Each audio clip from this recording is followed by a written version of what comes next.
Well, good morning, good afternoon, or good evening, depending on where in the world you are for this broadcast today. And this is part of the Strategy Mechanics series that the Balanced Scorecard Institute and Strategy Management Group run one every month for the year 2019. And this particular topic is the top 5 secrets in building strategy alignment. So as we progress through the slides, my name is Joe DiCarlo. I'm the Vice President of Engagement and Delivery and also a Senior Consultant with the Institute. Have been working in various types of technical, university, and consulting engagements and consulting projects for about 45 years. And I live in San Jose, California, and have a bachelor's degree in industrial management, an MBA in technology management, and a doctoral candidate. And joining me today is my colleague, Juliette Bastian. Juliette? Well, thank you, Joe. I balance the rest of the state. I'm in Southern California, and so I'm Juliette Bastian. I am a senior consultant and a trainer, and also the business development director for the Strategy Management Group company. And it's my pleasure to be here. So as Joe said, good morning, good middle of the day, good evening for those of you joining us from all over the world. But I have about 30 plus years of experience in management consulting. Most of it was honed in the largest county in the United States in Southern California, San Bernardino County specifically. And so with that, I had many years to really sharpen my skills around strategic planning, change management, operations in various different departments over that period of time. And then one of the honors that I had was being appointed to the clerk of the board for that organization. And that was an individual who had a department who kept the official records for the county of San Bernardino. So I've had a lot of different experiences with different departments throughout the county, and then ultimately ended up in a nonprofit 501c3 called the Community Action Partnership. And that's where I first became familiar with this type of methodology that the Strategy Management Group uses to help create a framework for strategic planning and aligning the organization. I have a bachelor's degree in business and a minor in accounting. So with that, we wanted to go ahead and get started and talk about, as Joe said, the topic is really how to build strategy alignment. But first of all, we wanted to define what alignment is. And so the textbook definition of that is, actually, let me back up. Let's talk about whether or not you're on the right webinar for alignment and if this makes sense to you. If you're looking at the slide, you'll see a few of the bullets on here. And one of them is if your organization strategy exists, but nobody knows it, it's not effectively cascaded. And what we mean by that is we have people on there in the organization that they don't understand what the strategy is. You may say strategy to them or vision or mission, and they're like deer in headlights. They just really don't make that connection. Not only do they not make the connection to what strategy is, they think it's something that's done, at the senior executive table, and they don't hear about it, and they don't know what day-to-day activities they do that connect to it.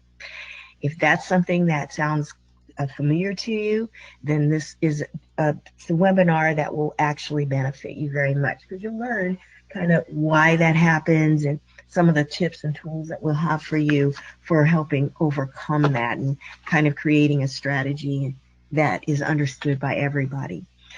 And what if you have this as something that happens in your organization? You have a number of different initiatives that go on. And with those initiatives, they're all over the place. People are just kind of doing their own thing in very good faith, thinking it's going to move them toward their vision of what the vision is. Or you have initiatives and projects that everybody's working on, but they're not very clear about what that is or what the end game or the outcome is. And so that's another reason why you probably want to be on this webinar to hear how you can kind of circumvent that and turn that around. So strategy, and then the last bullet was about communications. I talked about that. If, employees hear what strategy is and they hear the executives talking, but they can't really align it or make a connection with themselves, it's not great communication. Or if there's things like, this is just a rumor, Um, and this will pass. We talked about this before. Nothing's really going to happen. I'm not going to worry about it. So those are the things that when we look at alignment, those are some of the things that will benefit from it. So the learning topics for the webinar are going to be kind of the why, when, how, and what. And we may throw in a little bit of timing into that. So why would alignment be required? And then when do you align the strategy throughout the organization? And then how to conduct the alignment. We'll talk about that. And then how to measure the success of your strategy alignment. And then we're going to close it out with what are the benefits that you're going to derive once you have achieved alignment or moved to that. Now we're going to talk about the textbook definition of alignment, also known as cascading.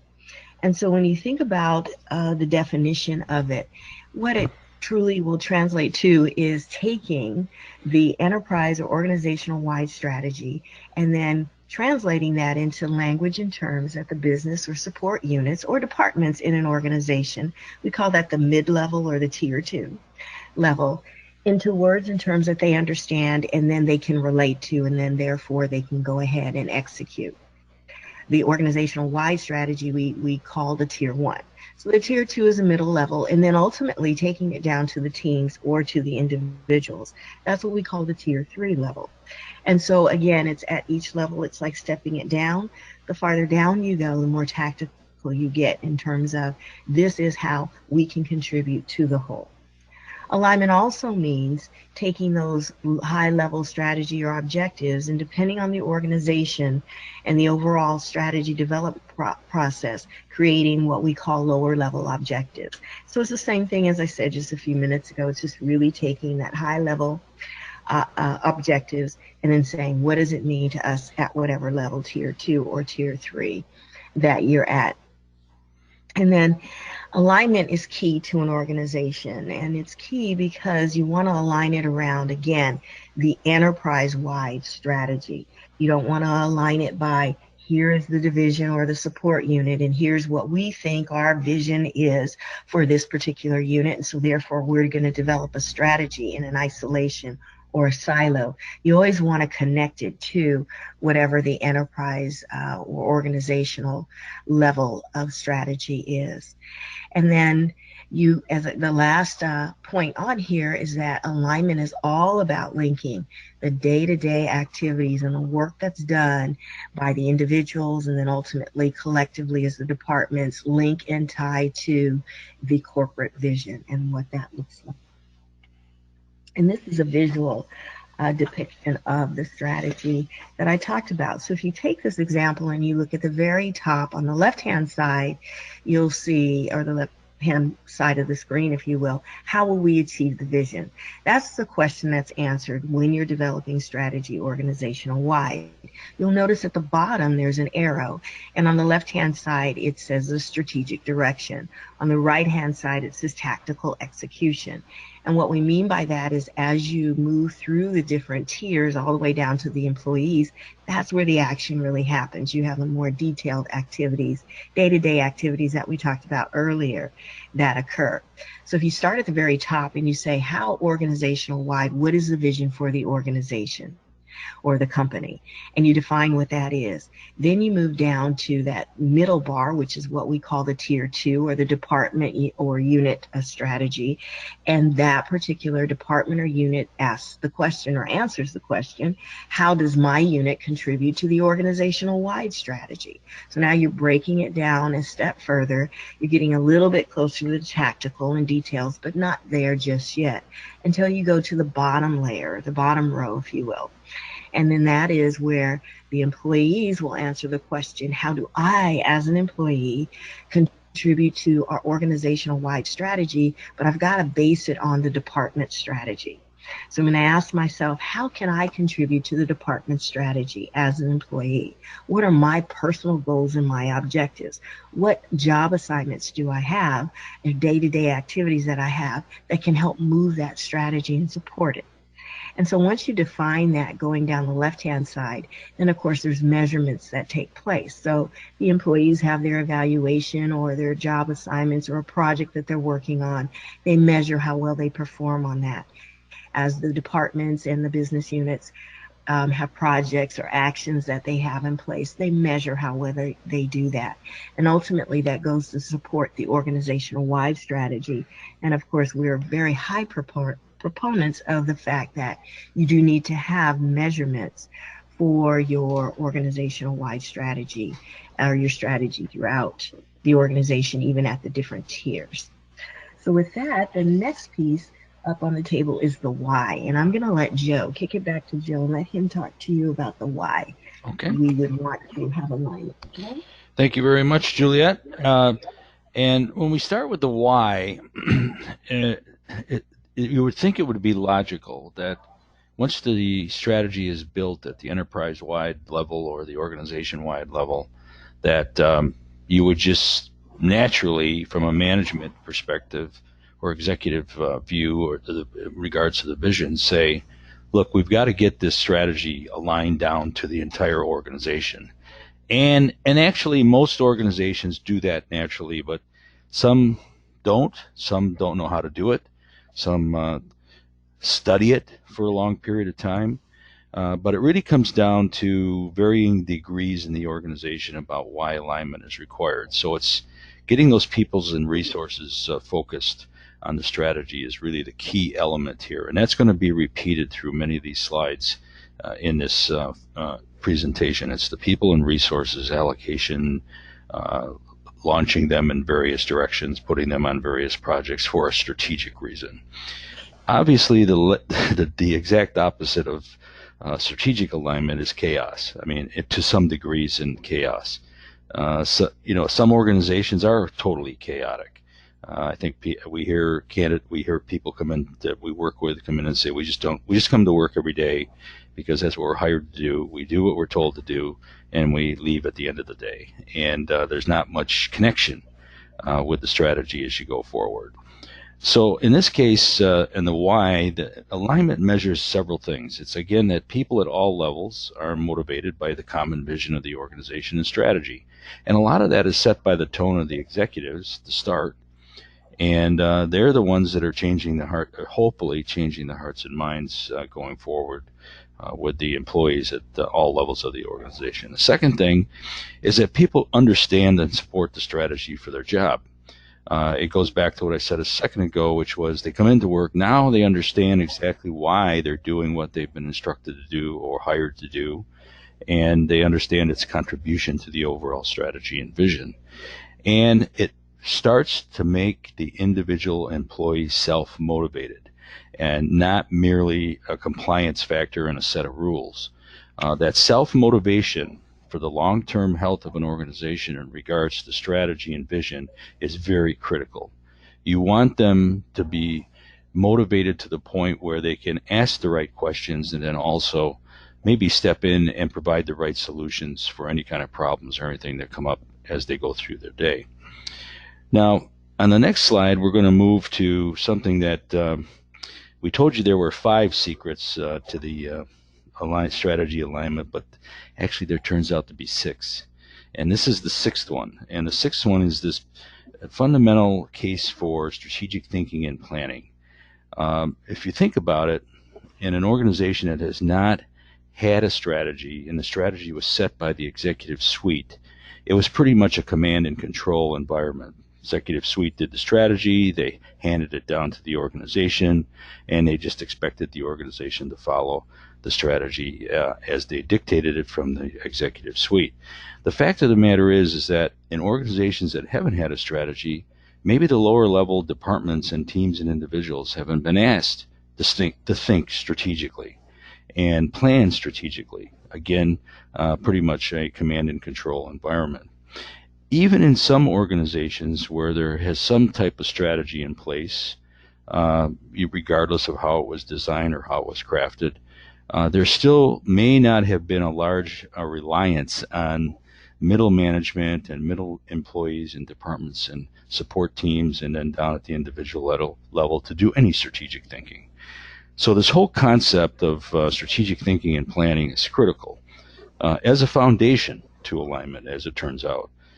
It's how well that the organization can maintain focus on the vision, plans, and initiatives. So once the plan's been put in place, you start to think more strategically about how to implement that and execute that. People's and systems and communications take place in order to maintain that desired state. Once everyone is on board in some type of strategic thought process and planning process, there's a banding together of their efforts that naturally takes place because they're all focused on this strategic thinking and planning. It also creates a sense of urgency amongst the staff and workforce, because once they're tasked with some kind of implementation of some type of strategic process, they come together and they focus as a team, and they can keep that urgency up until that particular problem has been resolved. This particular process also starts to surface the rewards and recognition systems that have to be in place in order to support that motivation and strategic thinking and planning.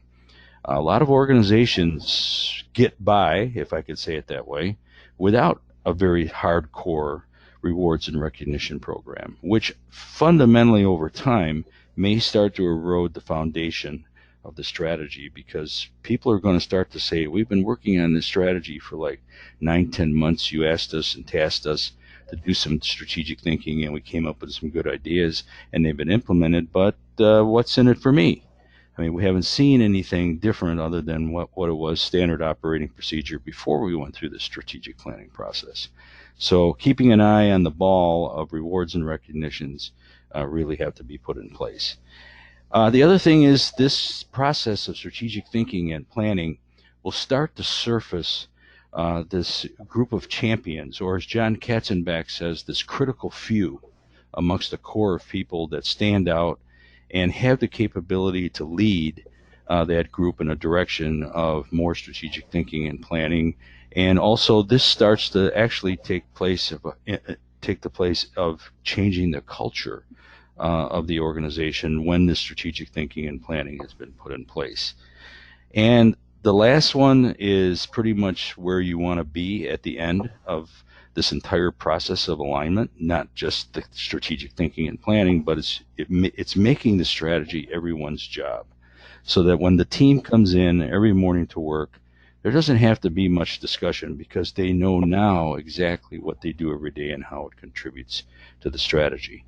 And really, when you think about those bullets items that we just went down, you're trying to solve what that graphic is on the left. You're trying to create high performance teams or a high performance organization.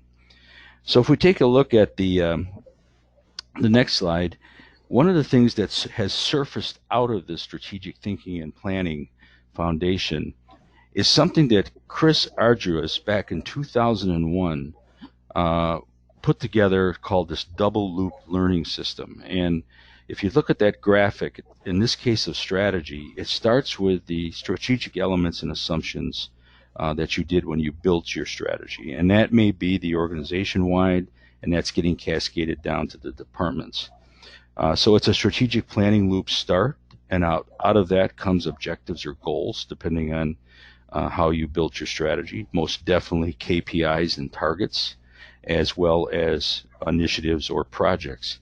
And from each of those objectives comes an entire strategy. It moves into some kind of a structured budgeting process.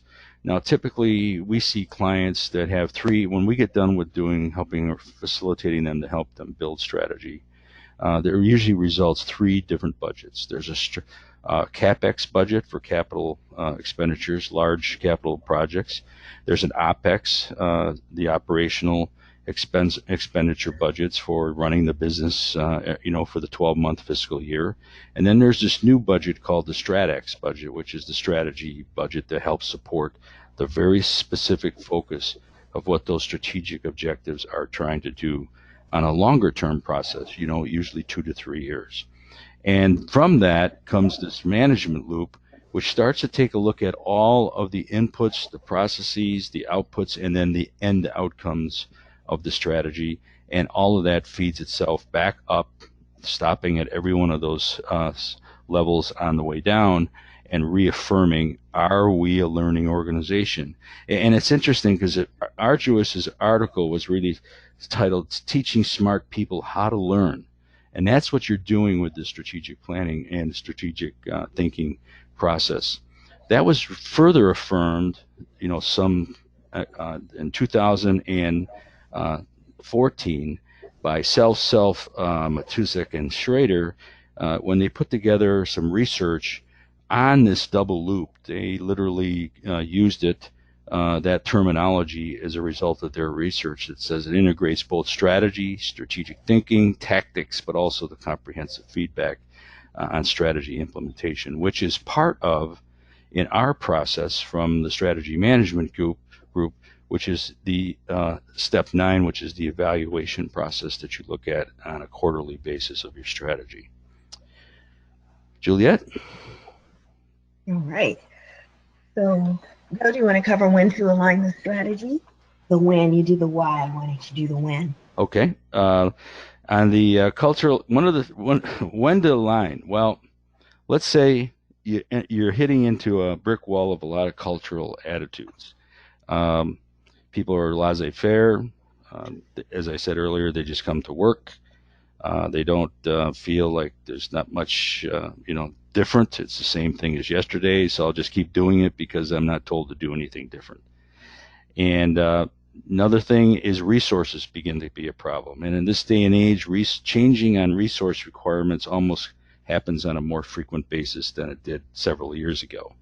The business is more apt to be subjected to disruption from any number of resources, and now we have to rebalance resources, not only in people resources, but in budget resources.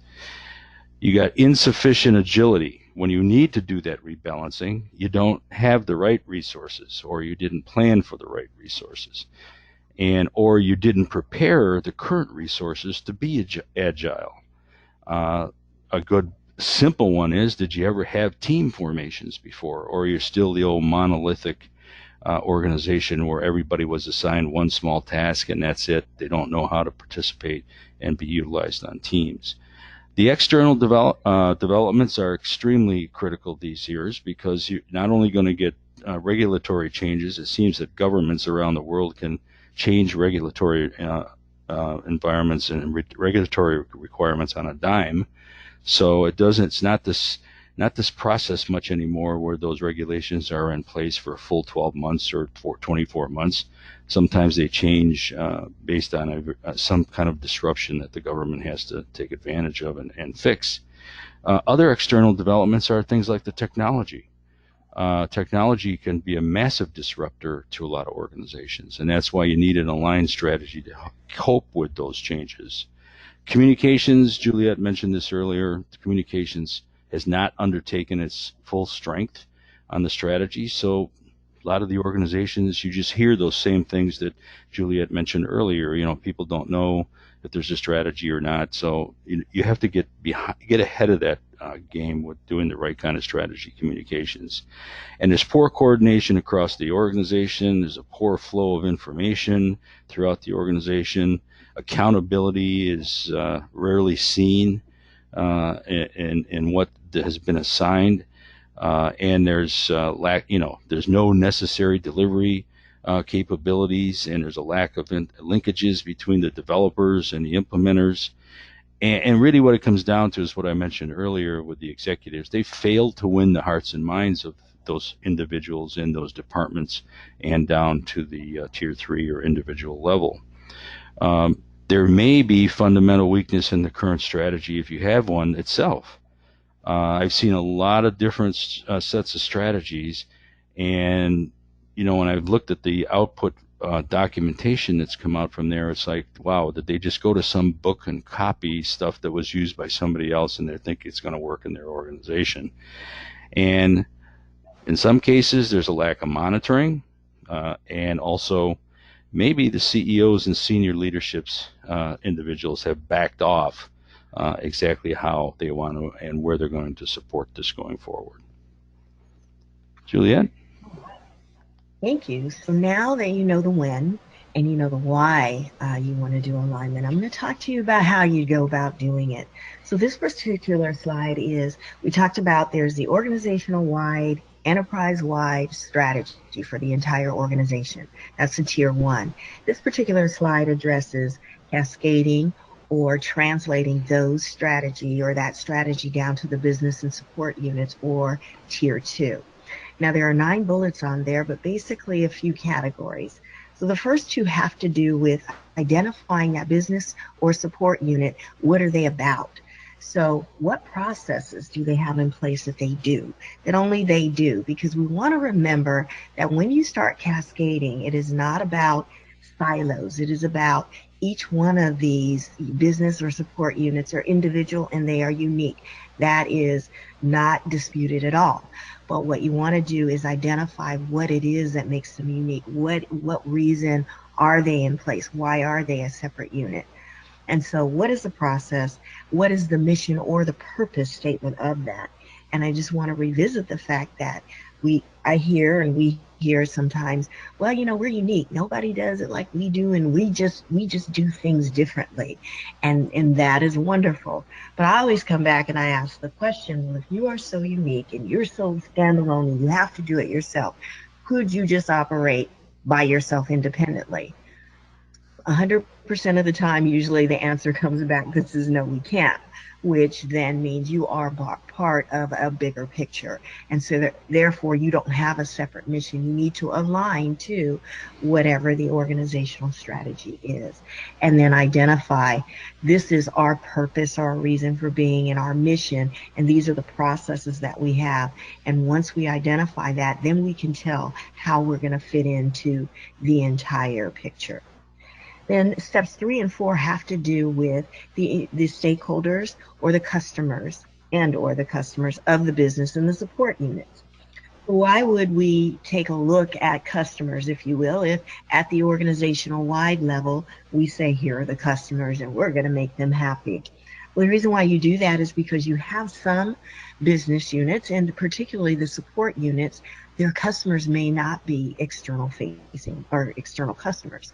They, in fact, have customers or stakeholders that are within the group, other departments. An example of that would be your technology or your IT department, or your human resources department, or even your accounting or finance department. They would not necessarily, in 100% of the cases, deal with external customers, but they still have customers still and yet. So if at the organizational wide level you have an objective that says improve customer satisfaction, and you just leave it at that, knowing that you've identified from an organizational wide perspective, those are the external customers, you leave these support units kind of at a loss because they're thinking, well, maybe I can't fit in because I have different customers. So that's why we do 3 and 4. First, we identify who are your customers, and then we say, for those customers, what value do you provide to them? And we call that a customer value proposition.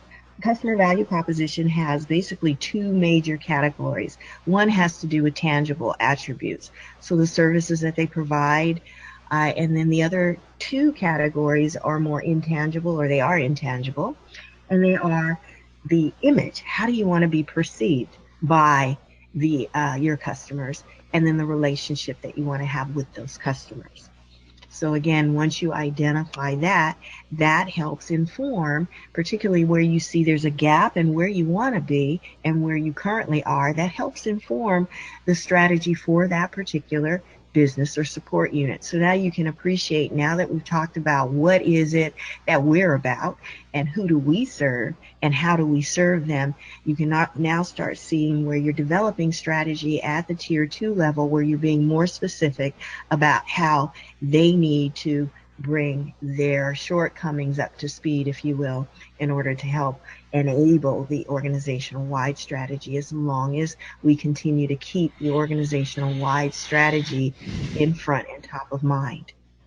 Then the next one is the enablers and the challenges, which is just another 2 buckets to categorize the SWOT, or the strengths, weaknesses, opportunities, and threats. So your strengths and your opportunities are things that enable you to move forward and things that help you do what you need to do. And the challenges are things that you're saying, well, you know what, as a business unit or support unit, these are things that we really need to overcome in order to make us be more efficient, do what it is that we need to do. So now that you've got a good basis or a good assessment, if you will, of who the what the support unit is about and what they bring to the table and what they do, you can now start building the strategy. So 6 and 7 are about how do you develop the objectives for the tier 2. Step 6 is about saying, let's look at all of the objectives that we have at the enterprise-wide level.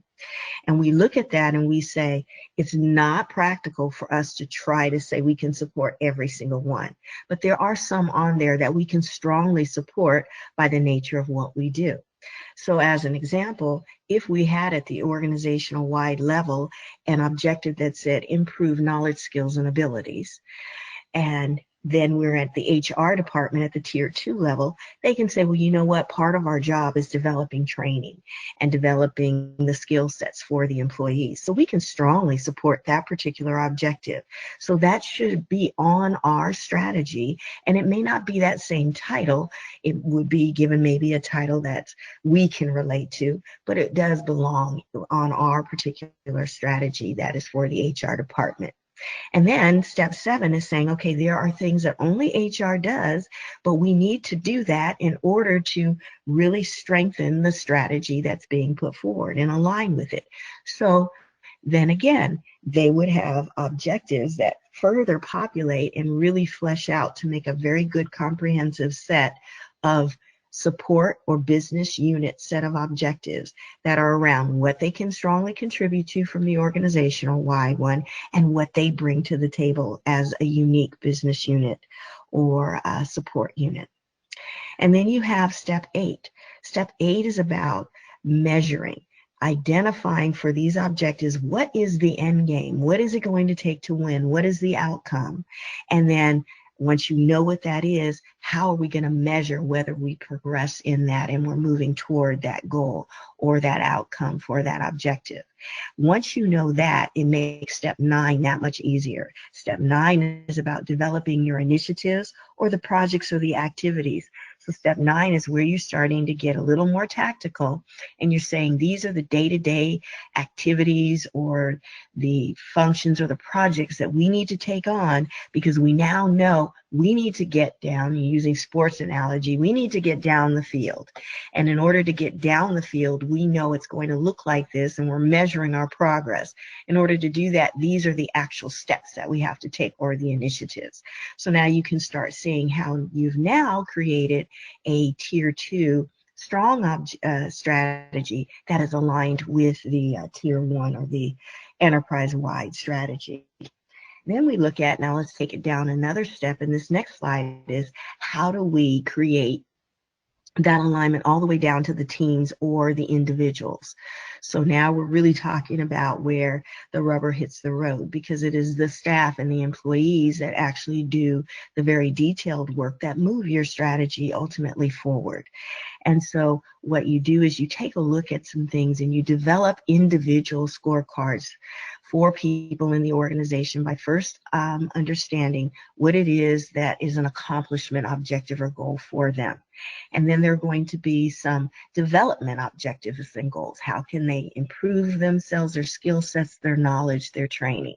If they are part of a team, how can we work on the team performance and what does that look like?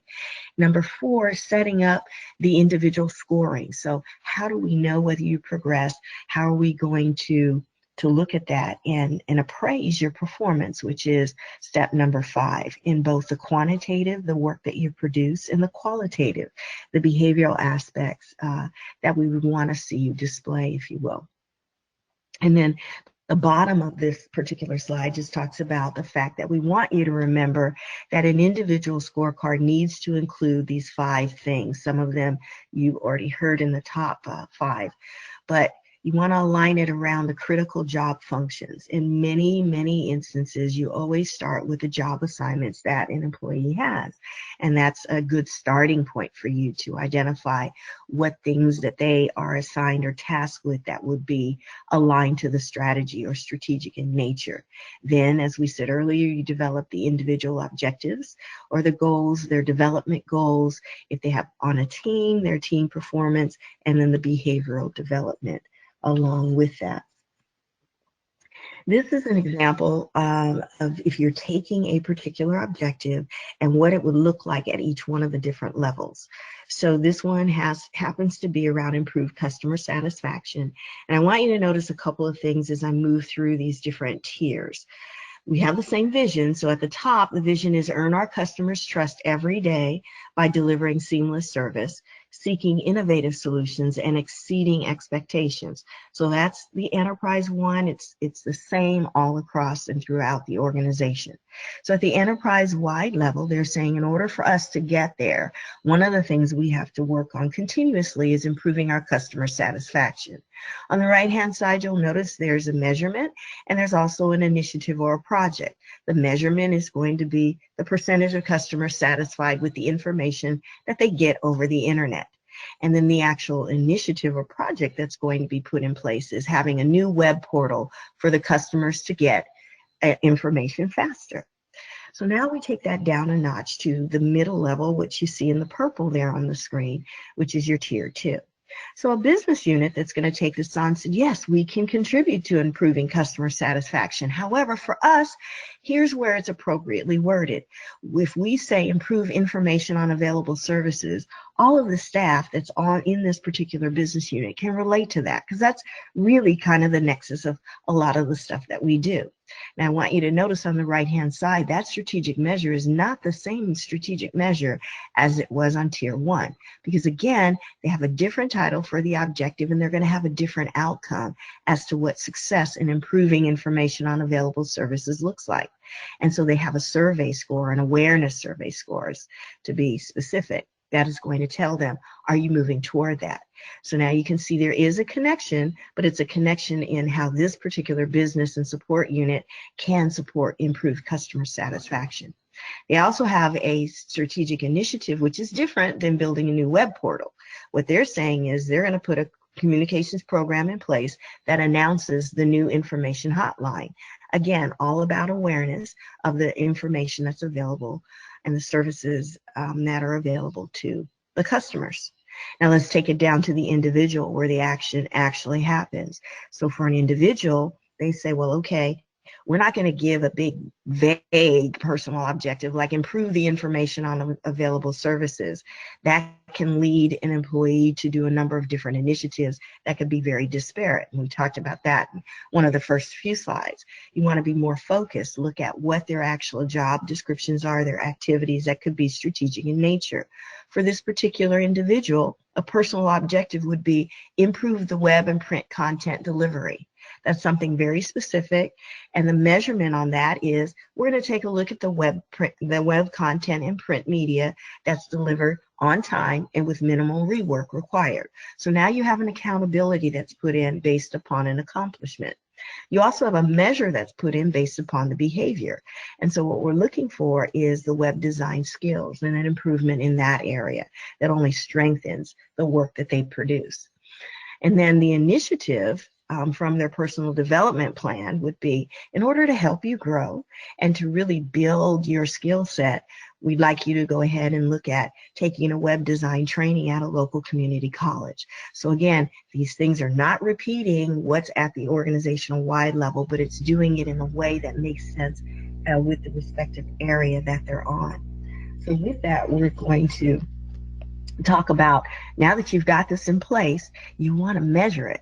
You want to make sure you've got it in place. You don't want to just sit on it and let it collect dust. Let's start taking some action and then seeing how can we tell whether or not that is moving us towards success. So I'm going to kick it back over to Joe, who's going to talk about how to measure that. Thank you, Juliette. So on the measuring of the success, first of all, let's set the stage here. The organization-wide strategy or the enterprise-wide strategy was built, it was put in place.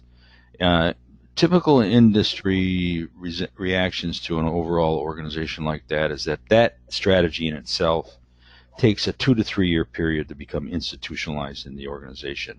And let's just paint a scenario where that was put in place and then the executives came through and said, okay, in year 2 of that strategy, we're going to start this strategic alignment process. And as you saw from the building of the steps that Juliette outlined for tier 2 or department support units, the processes, the mechanics process is very much similar to the tier one or the organization wide, except now it's on a much more focused basis to the department or support unit level.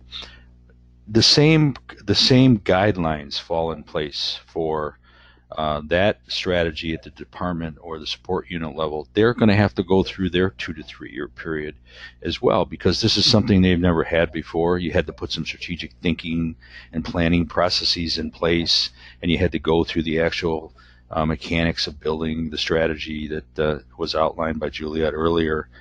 So this is not a light switch kind of situation. A lot of organizations think, okay, we have the tier one organization wide, just come in and help us facilitate the down to tier twos, and the minute you're done, we can just flip the switch and everything's is going to be operational, and we'll see the outcomes.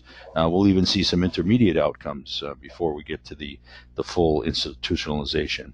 It's going to take some time because they have to go through a series of processes, evaluation periods, just like the organization-wide group does at the executive suite. But there are some very specific and visual things, as well as some quantitative things, that you'll be able to see immediately when you get those tier two departmental support units strategies in place. You'll just be able to observe better developer implementer cooperation. It's now not a top down, we are controlling our own destiny in terms of a strategy at that department level. So there's this banding together that takes place.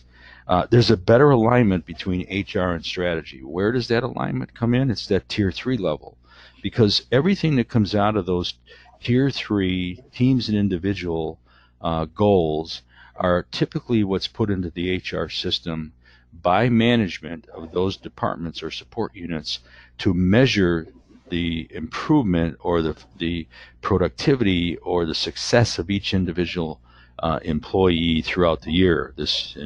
Everyone on this call, I would presume, understands the cycle. It's usually done in January, and the manager and the employee get together and agree on what their personal goals will be, and then maybe sometime during halfway through the year they sit and evaluate where they are on those, and then at the end of the year they use that quantification and qualitative aspects to evaluate each individual at the end of the year. So that's where there's a stronger tie now between HR and the strategy. Clearly, any time that you put a strategy in place, you're going to ramp up the communications, because there has to be a reporting out period on all of those KPIs and all of those projects. And maybe those weren't there before at the department level. So that's going to, in effect, motivate and encourage communication to take place. I think you will also see a better coordination of the efforts that come out. I think we have seen with our clients, once they cascade down to the teams and individuals and also the departments, there's a better understanding, and the heart and the mind is now won over and moved toward supporting the strategy. There's just fundamental better strategy development. I mean, these individuals and teams and departments have put a lot of work into creating the strategy, so there's an improved strategy process that comes out. There's more detailed planning. They watch the risks and the value that's created going through.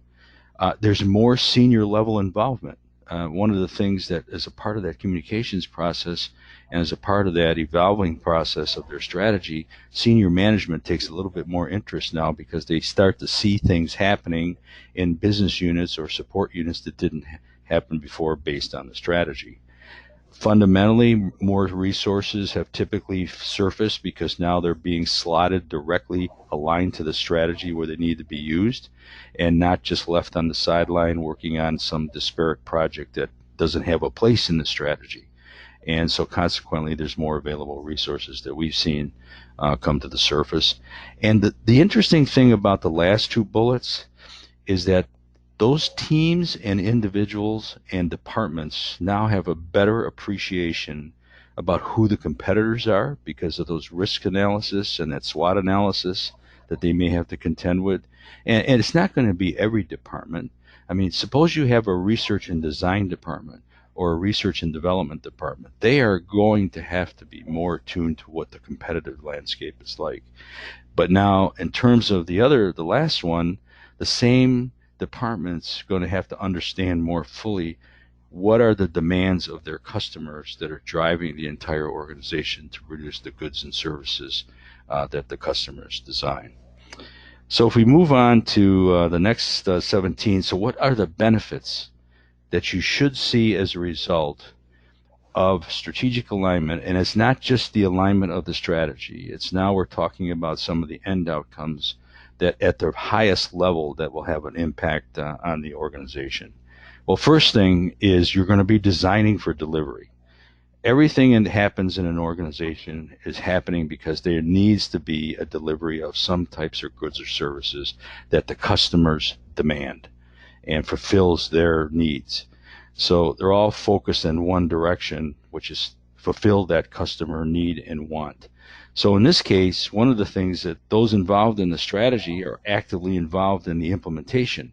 So that says by default, they're going to own their destiny, they're going to measure their destiny, and they're also going to have an impact on how that destiny is implemented going forward. Again, looking at the vision, looking at the results of what the customers need going forward. They're also responsible now. They own it, and they're responsible for the implementation.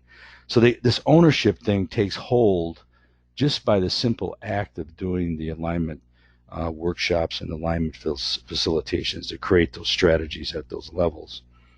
The third one is the strategy involvement, careful considerations in terms of what the final strategy should be. In other words, they are a small piece of the overall strategy, but they are now informing that higher level strategy about what they may have to take a look at based on their experience at that department level. They're not just a receive the strategy and do it. They are create the strategy for their domain, which is their department or support unit, and move that up to the higher level strategy throughout the year on what we recommend on quarterly evaluations of the overall organization-wide strategy. And they're also responsible for and aware of the challenges of the implementation. I mean, you heard Juliette talk about the enablers and challenges that are done in each department. They have a keener appreciation for what higher level management needs to understand about what their challenges are at their departmental level. So if we move on to number 18, here's another benefit that they'll resolve that you'll see as you go through this strategy alignment down to the department and support unit level. First of all, there's a significant ramp up of interaction and information between individuals within the department and entire departments with the rest of the organization. First of all, across the senior levels of the organization, there's much more awareness and clarity as to what exactly is happening at each particular level, because remember, at this point, they're all running on objectives, they're all running on KPIs, and they're all managing projects that have been put in place to help support the success of their department or department and support unit. There's more senior levels to less senior ones that have discussions. It's now not just a one-way discussion, it's both ways. And from the less senior levels to the more senior levels. So what I like to say, there's a give and take here from a knowledge basis of what the strategy is across the entire organization and at this tier 2 or department support unit level. And then of course, those down in tier 3, those individuals and teams that are working for a department, those goals and those objectives were set with the manager of the tier 2. So that's where that continuous connection from tier 1 all the way down to tier 3 is made, because those goals for the individuals and teams came from the tier 2s. Now, here's one that is critical in terms of why you should be starting. First of all, why you should strategically align the departments. But the other aspect is what's the benefit. And this is, you're going to be able to, as leaders go, they're going to be able to act more fast and with discipline, as opposed to just their gut or guessing. They're going to have informed decision-making aspects because they're all being measured. All the KPIs are data is being collected. All the project data is being collected. And now they can look at a bigger picture with more clarity and more concrete nature as to what they need to do. So there's things like effective reallocation of funding among the strategy, implementation initiatives when needed. And we talked about those disruptions that may come through and have to make things change. There's more efficient reallocation of personnel. That's where the agility aspect came when there's a disruption that comes in. And finally, there's a rapid readjustment to the strategy when implementation reveals new risks and opportunities. So something happens in the marketplace, something happens in the technology space, and now they have a more informed platform from which to make those decisions. So if we take a look at the next slide, which is where does this all fit in terms of an organization's strategic management maturity?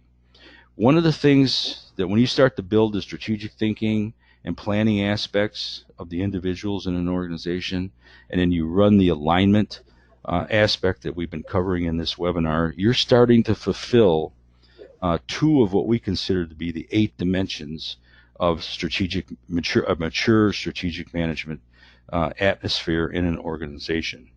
And those dimensions are listed: leadership, culture, and values. There's strategic thinking and planning. Specifically, there's an alignment dimension, and there's performance measurement. You're doing the measuring, you're managing the performance, you're looking at process improvement, and you're looking at sustainability.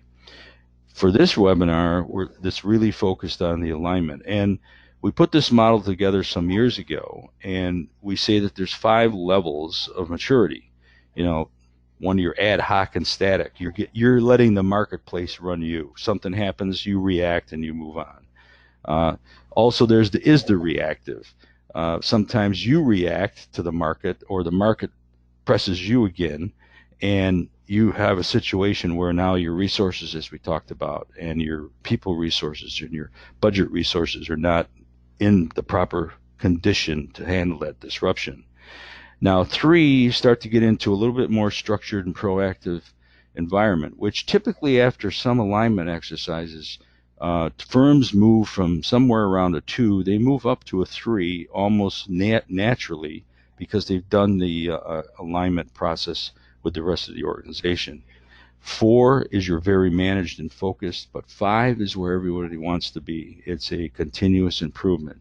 I like to say 5 is everybody knows exactly what they need to do, how they need to do it, why they're doing it.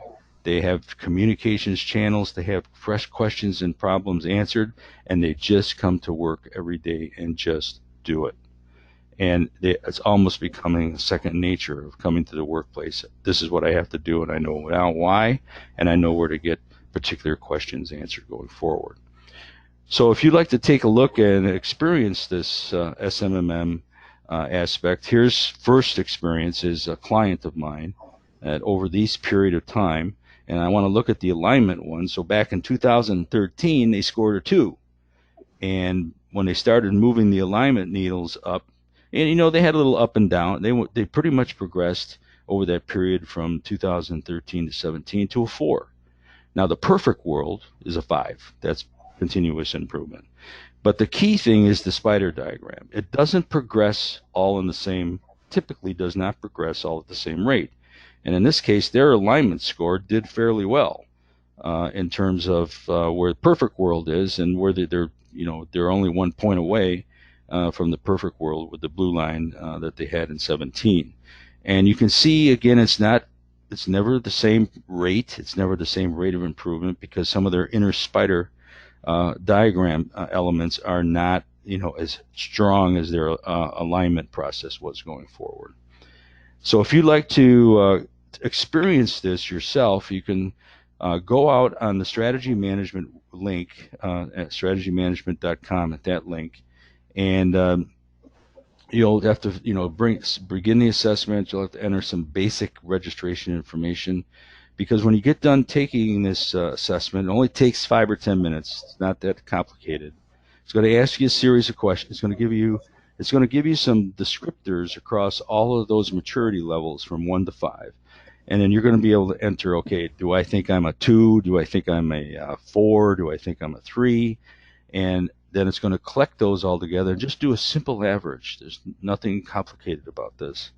And when you say complete the assessment, you'll get an initial assessment report directly online that you can take a look at, and then you'll get an email that will send it to you as well.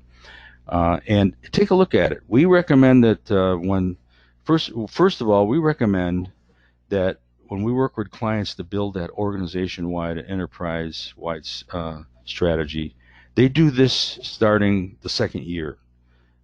It would be unfair to have them do it the first year because they're getting their, I like to call it their sea legs with managing the organization to a strategy. But at the beginning of the second year, they've lost their rookie status, so to speak, because they've been at it for about a year. And where I am this week, this client is starting their second year, and this is one of the things that they're going to do later on this week before we finish up this part of the review. And then you do this once a year. And so you've got the tier one executive suite doing this, and then you have the tier twos, the departments and support units doing this as well. And there's even a version of this that we have for the individuals that are, down in that tier three level as well. It's very interesting to compare and analyze the responses from the tier one level down to the tier two level and then down to the tier three level. Juliette? Yeah, thank you. And John, that strategy management maturity model, one of the things that we've had some clients do as well is, even though they are rookie at the beginning, they'll take a look at the definitions and they can kind of self-assess a little bit of where they're at and where they want to be, and if there's a gap. And sometimes that's helpful for them when they're building their initial strategy for the organizational wide level. And then, as you said, they get their sea legs and they're ready in tier two. They've already established kind of a benchmark and an idea of what the outcome's going to be or where they want to be, and they can measure it then and see how close they are. But this next slide is about how else the strategy management group can help you. Today we've had the pleasure of sharing with you the power of alignment and how you build it and the reasons why it's important and the benefits of it. But we also offer some other services as well. And so that's what this slide represents. We do consulting and facilitation as well as training. So that center box is around the two kind of our flagship training that we have. We do have some other courses, but these are we call them boot camps, 5-day boot camps and 3-day training sessions, if you will, on the balanced scorecard, the methodology, the framework, as well as KPIs, which stands for key performance indicators. So we do certification in those particular topics, and it is a joint certification between our organization as well as the George Washington University College of Professional Studies. So you would get a joint certification there. We also do work with strategic planning and management systems and the implementation and the development and implementation of that, because what we know is true is that it is not enough just to have the strategic plan. It's not enough just to measure your activities or even have a set of KPIs or measurements. Sometimes people call them balanced scorecard. Even if you have those two, that's still not enough. You need other things that are a part of the system that connects everything that's going on in an organization under one umbrella. Therefore, you can more cohesively and successfully implement the strategy that you've worked so hard to develop. The bottom row, we talk about our community. We've, over the years, been able to build a great community of people in various different industries that are interested in strategic planning, project management, performance indicators. And so you have a chance to interact with them, talk about best practices, things that didn't work for you, so on and so forth. Sometimes we have organizations that come to us and they're saying, we're not quite sure exactly where we need to begin. As I said, we offer a lot of different offering services and products, and so there's a variety to choose from. So what we do offer is an executive overview of the balanced scorecard, and we have a two-way interactive discussions, about an hour, hour and a half, where we go over what it is about, and then we talk to you about your particular organization, where you're at and what services, and if this may be beneficial for you. And then finally, once you work so hard to get that strategy in place, you don't want to let it sit. The actions that move your strategy forward need to be managed just as if they're projects projects are things where they're taking a look at what's the scope of it, what is it in budget, and it is on time. And so you want to manage your activities that are related to your strategy the same way. And so we have found that that is one of the tools that many Munu organizations come to us for with help in. So we've developed a whole program around managing your strategic projects or project management and the process related to that. And then we wanted just to announce where we have some presence at a couple of events that are occurring this year. In May, specifically May 15th through the 17th, we will be at the Association of Strategic Planning annual conference. This year it's going to be held in Denver, Colorado. And the topic or the theme of it is strategy and your business ecosystem. And so I will be there and I will be doing a presentation. I'd love to see you.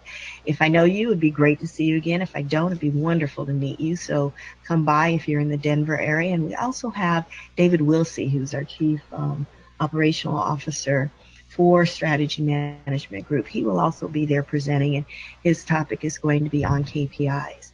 And so we hope to see you if you're in the Denver area. That'd be great. And if you're outside of the United States, we have something for you as well. I'm going to kick that over to Joe because he technically is outside of the United States at this particular moment.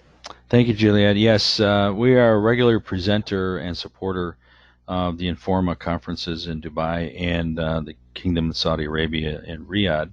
And that cycle is kicking off this year with the Strategy and Execution and Innovation Forum. Creating value through strategic innovation is going to be held in Dubai. The conference is actually on the 29th and 30th, the typical short 45-minute presentations, panels, that type of thing. And then on the 28th and the 1st and 2nd, there'll be some workshops that, in fact, David Wilsey will be presenting one of those workshops there. So, we hope to see you, and at least David does, and Juliette hopes to see you at Denver. And I think we're out of time, Juliette, but let's, you got time for a couple questions? Absolutely. Let's see. Do we have any? We had one that talked about the challenges that we've seen, either of us have seen because we've worked with clients. So what challenges have you seen in trying to do strategic alignment facilitation? I would say what comes top of mind is when you're doing the alignment and you're doing it at the departmental or the support unit level, to be careful not to be too tactical.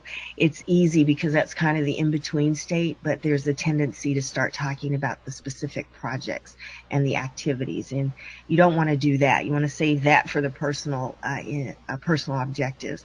You want to really be at kind of that mid-level because that's exactly what it's at of strategy. So we find in Joe, our term is, you got to get up out of the weeds. You're in the weeds, right? Too tactical and being that. So that's one of the challenges that we see, that I see as well. And I'd already mentioned earlier the thinking that you're in a silo and you have your own vision statement, but really getting the folks to understand that it is your mission and your purpose that are going to really help you create a strategy that serves you well. Yeah, that's true. A couple things before we close the webinar for today. I failed to announce at the beginning that you will be receiving a link that has a replay of the webinar, and that will also include a copy of these slides, so you can refer to them while you're going through the replay. And the one thing that I've experienced is when we're in there facilitating that corporate or enterprise-wide organization-wide strategy. A lot of executives get so revved up about strategy development that they know they want to go down to the alignment process. We didn't specifically say when's the best time to do that. And you heard me talk about institutionalizing the corporate strategy. Well, that's a 2 to 3 year deal. You don't want to wait 3 years, but you don't want to start too soon to do the alignment. Because you only require a few elements from the corporate level or the enterprise-wide to start the alignment process down to tier twos. And The key thing is how much change can the organization handle at one time is one question. And then if you do want to take a small pause after you finish the enterprise-wide and the organization-wide strategy, how much time should that be? The one thing you want to always keep an eye on is you want to maintain some kind of momentum in strategy development across the entire organization, so that there isn't big gaps where people start to say, 6 months ago we heard about the tier one strategy, but we haven't heard anything else. And that's where we really sit down and advise, management from what we picked up during the facilitation process, and try to design out a schedule with some communications that talk about when the likely time will be for the departments and support units to start cascading their strategy down. So with that, I would like to thank you from my side, where I am in the world right now, and thank you for being on this webinar. And please stay attention. We're going to run one of these every month. The next one's kind of on my drawing board now, and just trying to decide, what topic we want to tackle as a next one in the strategic management mechanics series. So thank you very much, Juliette. Thank you. Well, thank you, Joe. It's been a pleasure to co-present with you, and just want to thank everybody for taking their time out of their day to join us for these. And as Joe said, keep your eye out, because we have some other great topics coming up for you soon. Thanks again. You guys have a great rest of your day, evening, afternoon, night, whatever it is for you.